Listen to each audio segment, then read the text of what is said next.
स्वागत है आप सभी का दोस्तों। उम्मीद करता हूं आप लोग अच्छे होंगे। दिल्ली के मुख्यमंत्री अरविंद केजरीवाल और पंजाब के मुख्यमंत्री भगवंत मान, ये दोनों ही नेता गुजरात के 2 दिवसीय दौरे पे हैं।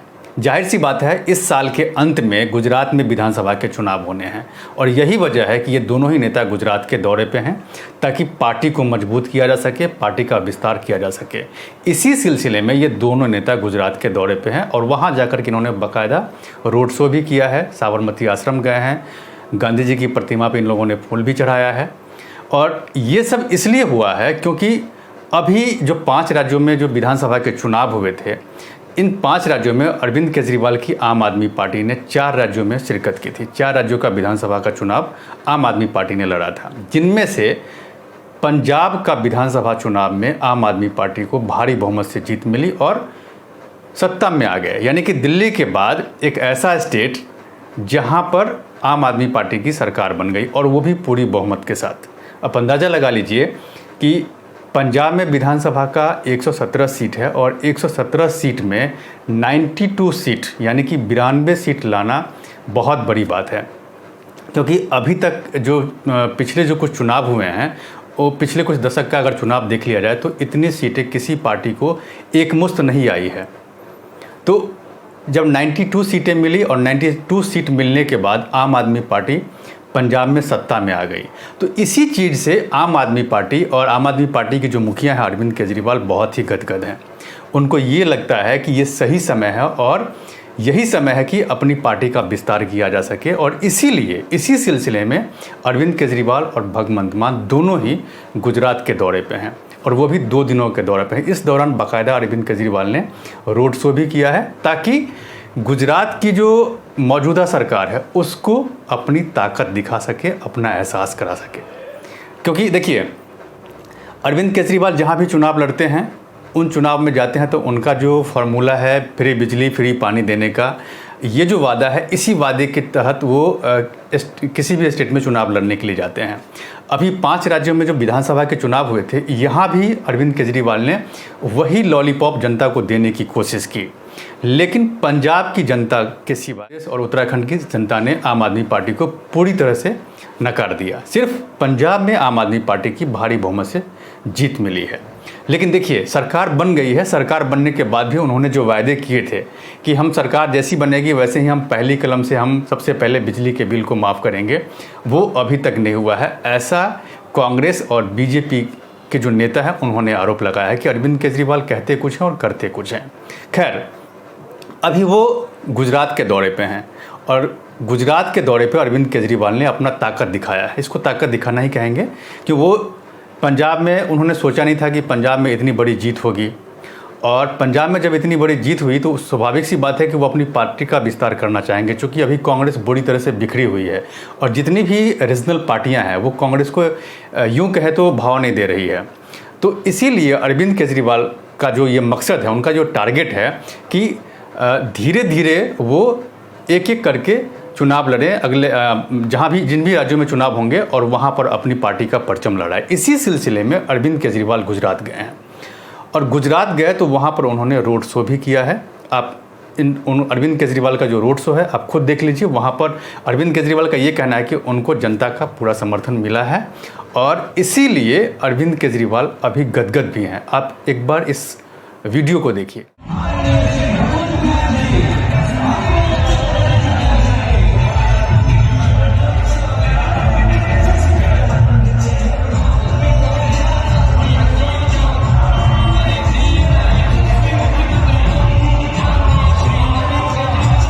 गुजरात में अरविंद केजरीवाल का आना इसलिए भी लग रहा है कि जो मतलब ज़रूरी है, क्योंकि अभी 1 साल पहले की बात है, यानी कि पिछले साल 2021 में गुजरात में म्यूनिसिपल कॉरपोरेशन का चुनाव हुआ था। तो इस चुनाव में आम आदमी पार्टी गुजरात में उतरी थी और सूरत का जो इलाका है, इस इलाके में आम आदमी पार्टी ने कई म्यूनिसिपल कॉरपोरेशन पे अपनी जीत भी दर्ज की थी। तो अरविंद केजरीवाल को कहीं ना कहीं ये लग रहा है कि अगर आम आदमी पार्टी यहाँ पर अगर चुनाव लड़ती है तो इसमें कोई दो राय नहीं है कि आम आदमी पार्टी ही एक ऐसी पार्टी है जो बीजेपी की सत्ता जो है बहुत कई दशकों से है उसको उखाड़ फेंकने में कामयाब रहेंगी। क्योंकि कांग्रेस भी लंबे समय तक शासन की है गुजरात पे और उसके बाद 95 से लेकर के अभी तक लगातार यूँ कहे तो 25 साल से ज़्यादा का समय हो गया है लगातार बीजेपी सत्ता में है। तो अरविंद केजरीवाल का टारगेट है कि जिस तरह से म्यूनिसिपल कॉरपोरेशन में का जो चुनाव हुआ था, उन चुनाव में जिस तरह से उनको जनता ने हाथों हाथ लिया, तो इससे उनका जो कॉन्फिडेंस है, उनका कॉन्फिडेंस हाई है और वो ये सोच रहे हैं कि इस बार का जो चुनाव होगा तो इस चुनाव में वो यहाँ पर अपनी सरकार अगर ना भी बना पाए तो कम से कम इतनी सीटें तो जीत ही लेंगे। जैसे पंजाब में 2017 में जब चुनाव हुए थे तो वहाँ पर उन्होंने 20 सीट जीतने में कामयाबी उन्होंने पा ली थी और वो विपक्ष के नेता बन बैठे थे। तो यही टारगेट अरविंद केजरीवाल का यहाँ भी है। अभी देखिए, अभी उन्होंने रोड शो किया था, तो रोड शो के दौरान अरविंद केजरीवाल ने क्या कहा है करप्शन को लेकर के, ये जरा सा आप सुन लीजिए।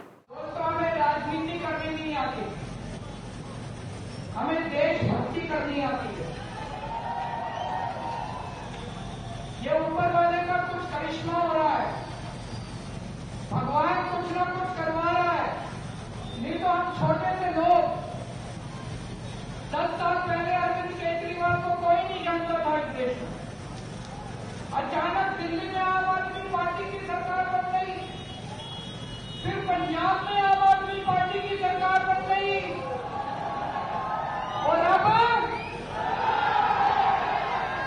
ये ऊपर वाला कुछ तो करवा रहा है। हमें देशभक्ति करनी आती है। दिल्ली में हमने स्कूल ठीक कर दिए, अस्पताल ठीक कर दिए, भ्रष्टाचार खत्म कर दिया, बिजली मुफ्त कर दी, बिजली 24 घंटे कर दी।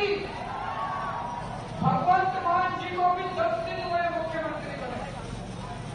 इन्होंने पंजाब में भ्रष्टाचार 10 दिन में खत्म कर दिया और अभी इन्होंने ऑर्डर पास किया है कि पंजाब में कोई भी प्राइवेट स्कूल अपनी फीस नहीं बढ़ाएगा। इन्होंने ऑर्डर पास किया है 25,000 नई सरकारी नौकरियां मिलेगी और कोई पेपर नहीं फूटेगा। देखिए, अरविंद केजरीवाल जिस भी स्टेट में चुनाव लड़ते हैं तो वहाँ पर सबसे पहले वो करप्शन का मुद्दा उठाते हैं। उसके बाद बिजली और पानी जो उनका मेन हथियार है, उस हथियार के जरिए वो जनता को लुभाने की कोशिश करते हैं। उन्होंने दिल्ली की बात कही। दिल्ली में उन्होंने कहा कि उन्होंने फ्री बिजली कर दी, फ्री पानी कर दिया है। उन्होंने स्कूल कॉलेज बनाने की बात उन्होंने की है। करप्शन मुक्त दिल्ली की उन्होंने बात की है। इसके साथ साथ अरविंद केजरीवाल ने यह भी कहा कि अभी 10 दिन पहले पंजाब में सरकार बनी है और 10 दिन में ही वहाँ पर करप्शन ख़त्म हो गया। लेकिन अगर आप मुझे मानिए, मेरी बात मानिए, और आप भी इस चीज़ को महसूस कर रहे होंगे कि करप्शन एक ऐसी चीज़ है कि किसी भी स्टेट में करप्शन ख़त्म नहीं हुआ है। हर स्टेट में करप्शन अभी भी है। अरविंद केजरीवाल चाहे लाख कितने भी दावे कर ले कि करप्शन मुक्त दिल्ली हो गई है, करप्शन मुक्त पंजाब हो गया है, ये कहना जो है ना एक जुमला की तरह है, जुमला से कम नहीं है। आप कहीं भी, आप किसी भी काम के लिए जाइए सरकारी कार्यालय में, तो वहाँ पर आपको इन चीज़ों का सामना करना पड़ेगा। बिना रिश्वत का आपका कोई काम नहीं हो सकता है। और देखिए, अभी पंजाब की उन्होंने बात की, 10 दिन में ऐसा क्या है जादू की छड़ी कि आप करप्शन ख़त्म कर दीजिएगा। ये सरासर जनता के साथ जो है ना, मैं समझता हूँ कि धोखा है। उनको आप बरगलाने का काम कर रहे हैं। आपको जीतना है, पार्टी का आपका दायरा बढ़ाना है तो आप बढ़ाइए, लेकिन कुछ ऐसी चीज़ें हैं जो आप नहीं कर सकते, जो नहीं हो सकता है, उसको आप झूठी जो चीज़ें हैं वो आप जनता के बीच आप मत बोलिए, क्योंकि करप्शन कभी भी ख़त्म नहीं हो रहा है किसी भी स्टेट में, चाहे बीजेपी के मतलब शासित प्रदेश में हो या फिर दूसरी पार्टियों के शासित जो प्रदेश है वहाँ भी करप्शन ख़त्म नहीं हुआ है। तो अरविंद केजरीवाल अगर ये कह रहे हैं कि दिल्ली में और पंजाब में करप्शन ख़त्म हो गया है, तो मैं समझता हूँ कि अरविंद केजरीवाल ये बहुत ही गलत बोल रहे हैं। करप्शन मुक्त न तो दिल्ली है, ना ही करप्शन मुक्त पंजाब है। और वो भी देख लीजिए कि 10 दिन में करप्शन कैसे ख़त्म हो गया।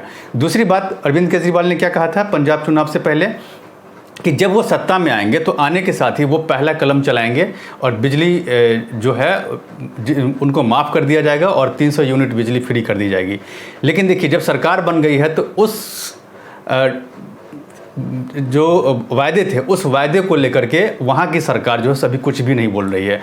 और ये बीजेपी का और कांग्रेस का आरोप है कि मतलब उन्होंने केंद्र की सरकार से इसके लिए बाकायदा पैसा मांगा है कि आप ये पैसे दीजिए ताकि हम यहाँ की जनता को हम ये चीज़ें मुफ्त में, फ्री में बिजली उनको दें। तो ये अरविंद केजरीवाल का जो है ना राजनीति, ये दोहरी राजनीति है और इन चीज़ों से उनको निकलना होगा। इसके साथ देखिए कि उन्होंने गुजरात में जो सरकार है उस सरकार को लेकर के उन्होंने जो आरोप लगाए हैं उस आरोप को भी आप सुनिए। मेरे पास सुबह सुबह कोई आदमी आया, गुजरात का रहने वाला, बोला था कि 25 साल हो गए बीजेपी को, अब ये जनता की नहीं सुनते, इनमें अहंकार आ गया है कि नहीं है? ये जनता की नहीं सुनते, इनमें अहंकार आ गया है। दोस्तों, हम यहाँ पे बीजेपी को हराने नहीं आए, हम यहाँ पे कांग्रेस को हराने नहीं आए, हम यहाँ पे देश को जिताने आए हैं, गुजरात को जिताने आए हैं। हमें राजनीति करनी नहीं आती, हम देश को जिताने आए हैं। 25 साल आप लोगों ने इनको मौका दिया, एक मौका हमें भी देके देख लो, एक मौका आम आदमी पार्टी को भी देके देखो। दिल्ली वालों ने दिया, पंजाब वालों ने दिया, एक मौका गुजरात में देके देखो। 6.5 करोड़ गुजरात के लोगों के साथ गुजरात को आगे बढ़ाएंगे दोस्तों। भारत माता की। एक आदमी आकर के उनसे कहता है कि जो मतलब यहाँ की जो सरकार है वो बहुत ही प्राउडी हो गई है, बहुत घमंडी हो गई, किसी को नहीं सुनती है, इसीलिए आम आदमी पार्टी को एक मौका चाहिए। अरे भाई, आप चुनाव लड़ रहे हैं तो अब इसके लिए आपको कोई आदमी आपको आकर के कहे, इससे क्या मतलब है? आप किसी भी स्टेट में जाकर के चुनाव लड़ सकते हैं, इसमें कोई दिक्कत नहीं है। जैसे आप पंजाब में और बाकी स्टेट में जाकर के आप चुनाव लड़े, पंजाब में आपको जीत मिली, बाकी स्टेट में आपको जीत नहीं मिली क्योंकि वहाँ की जनता ने आपको नकार दिया। तो ये किसी कोई आकर के आपसे कहे तब आप उसकी बातों को मानेगा कि बीजेपी बहुत प्राउडी हो गई या फिर कांग्रेस प्राउडी हो गई है, ये कहना मुझे लगता है कि सरासर बेईमानी है। आपकी पार्टी है और आप अपनी पार्टी का विस्तार किसी भी स्टेट में जाकर के कर सकते हैं। आपको इसके लिए किसी के कहने पर आपको जाने की ज़रूरत नहीं है। आप वहाँ के मुद्दा उठाइए, जो भी मुद्दे हैं और जो मुद्दे जनता से जुड़े हुए मुद्दे हैं उन मुद्दों को उठाइए और इसके ज़रिए आप आगे बढ़िए। देखिए यहाँ पर क्या हो रहा है कि अरविंद केजरीवाल को मैंने आपको बताया था कि ये लग रहा है कि जिस तरह से म्यूनिसिपल कॉरपोरेशन का जो चुनाव हुआ था गुजरात में, और इस चुनाव में आम आदमी पार्टी को कई जगह अप्रत्याशित जीत मिली थी, कई जगह उनके मेयर भी है सूरत के जो इलाके हैं उस तरफ, तो उनको लगता है कि यही वो मौका है कि इसी के ज़रिए वो अपनी पार्टी का विस्तार यहाँ पर करेंगे। और वो गए भी हैं। उनको अभी देखिए, अभी क्या है कि अरविंद केजरीवाल को लग रहा है कि जिस तरह से पंजाब में उनको अप्रत्याशित जीत मिली है, जिस तरह से दिल्ली की जनता ने उनको 2 बार चुना है और वो भी पूरी बहुमत के साथ, और वो भी बहुमत इतना है कि झोली भर के अगर हम कहें तो कोई बड़ी बात नहीं होगी, क्योंकि जितनी सीटें चाहिए सरकार बनाने के लिए दिल्ली में या फिर पंजाब में, उससे कहीं ज़्यादा सीटें मिली आम आदमी पार्टी को।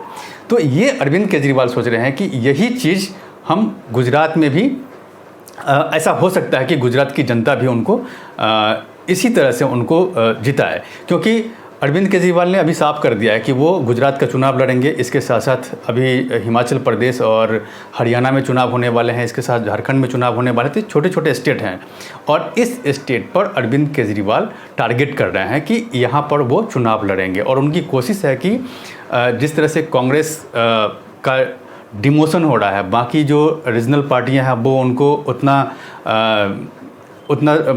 इम्पोर्टेंस नहीं दे रही है, तो अरविंद केजरीवाल को लग रहा है कि क्यों नहीं वो एक ऐसा अपने आप को बनाए कि बाकी जो रीजनल पार्टियां हैं वो उनको लीडर समझे और विपक्ष की भूमिका निभाए। इसी सिलसिले में वो आगे बढ़ रहे हैं। तो खैर देखिए, अभी चुनाव इस साल के अंत में वहाँ पर होना है और वहाँ की जो अभी सरकार है वो फरवरी 2023 तक है, लेकिन इस साल के नवंबर और दिसंबर में, यानी कि इस साल के आखिरी में गुजरात में विधानसभा के चुनाव संपन्न हो जाएंगे। तो अभी एक उनका रोड शो शुरू हुआ है और रोड शो के बाद अभी धीरे धीरे बहुत सारी रैलियां भी होंगी, तो उस पर मेरी नज़र बनी हुई है। लेकिन यहाँ पर मैं बीजेपी की बात ज़रूर करना चाहूँगा, क्योंकि बीजेपी पिछले 25 साल से ज़्यादा समय से सत्ता में है। 95 से लेकर के अब तक बीजेपी सत्ता में है। 95 में जब बीजेपी गुजरात में सत्ता में आई थी तब केशुभाई पटेल राज्य के मुख्यमंत्री बने थे। लेकिन आपसी जो गुटबाजी होती है, आपसी जो पार्टी में जो नेताओं का जो कलह होता है, इस कलह के कारण उनकी सरकार सिर्फ 6 महीने रही थी, यानी कि 6 महीने तक वो मुख्यमंत्री रहे और इसके बाद मुख्यमंत्री 2 बार बदले गए। 2 बार बदलने के बाद भी बीजेपी के बीच जो अपनी आंतरिक कलह थी वो कलह संपन्न नहीं हुई, ख़त्म नहीं हुई। इसके बाद फिर से केशुभाई पटेल को मुख्यमंत्री बनाया गया था। तो यानी कि केशुभाई पटेल 2 बार अपने उस 95 में जो चुनाव हुए थे उस चुनाव में 2 बार वो मुख्यमंत्री बने। लेकिन इसी बीच क्या हुआ था कि 2001 में गुजरात में भूकंप आए थे और इस भूकंप के बाद जो तबाही हुई थी, इस तबाही को वो संभाल नहीं पाए थे। इसी के बाद नरेंद्र मोदी को गुजरात का मुख्यमंत्री बनाया गया था, जिसके बाद से लेकर के 2014 तक नरेंद्र मोदी गुजरात के मुख्यमंत्री थे। लेकिन 14 में जब उनको प्रधानमंत्री के लिए उनको नॉमिनेट किया गया, उसके बाद वो वहाँ से दिल्ली आ गए। लेकिन अभी तक वहाँ पर बीजेपी सत्ता में है और लंबे समय तक यानी कि 25 तक सत्ता में है। तो बीजेपी की हर संभव ये कोशिश होगी कि 2023 में जो गुजरात के लिए जो चुनाव होने हैं विधानसभा के लिए, इस चुनाव में हर संभव बीजेपी चाहेगी कि वो अपनी जो जीत है उसको बरकरार रखे।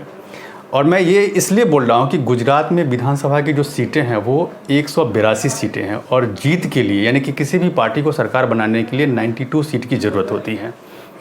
तो अब देखना है कि बीजेपी किस तरह से अपनी कैंपेनिंग शुरू करेगी, कांग्रेस किस तरह से करेगी और बाकी जो दूसरी रीजनल पार्टियां हैं आम आदमी के साथ साथ, वो लोग किस तरह से कैंपेनिंग करेंगी, उस पर मेरी नज़र बनी हुई है। क्योंकि ये अभी शुरुआती दौर है और अभी बीजेपी और आम आदमी पार्टी, बीजेपी ने शुरुआत अपनी कर दी है वहाँ की चुनाव की तैयारियों को लेकर के, और कांग्रेस भी कमोबेश उन्होंने अपनी रणनीति बनानी शुरू कर दी है। और आम आदमी पार्टी के बारे में आपने बताया ही मैंने कि उनका 2 दिवसीय दौरा था और इस दौरे में उन्होंने रोड शो भी किया। रोड शो के जरिए उन्होंने गुजरात की जो जनता है और गुजरात की जो सरकार है उसको अपना ताकत दिखाने का काम किया।